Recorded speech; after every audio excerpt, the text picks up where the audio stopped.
Осомничените за незаконската набавка на канцерогениот мазут веројатно ќе одговараат и за екоцид. Истрагата која е активна само еден ден допрва ќе покаже дали ќе се проширува со други кривични дела или ќе опфати уште осомничени лица. Од обвинителството вела дека истрагата е во тек и не е исклучено доколку дојдат до такви докази, осомничените да бидат гонети и за кривичното дело екоцид. Извори за Сител велат дека во моментов се работи на вештачење од кој можно е да произлезат докази дека осомничените со мазутот кој го набавувале сериозно го загрозиле здравјето на граѓаните.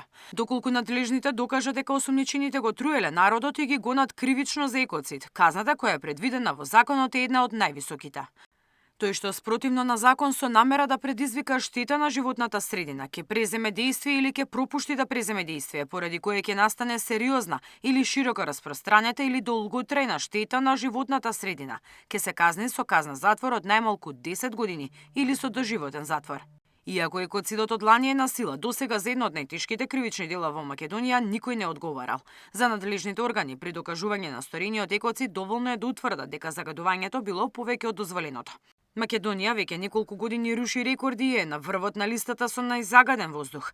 Дополнителна потврда на тоа се извештаите на ИЕЗ, според чија статистика годишно во државата околу 4000 луѓе умираат како последица на штетниот воздух кој го дишат.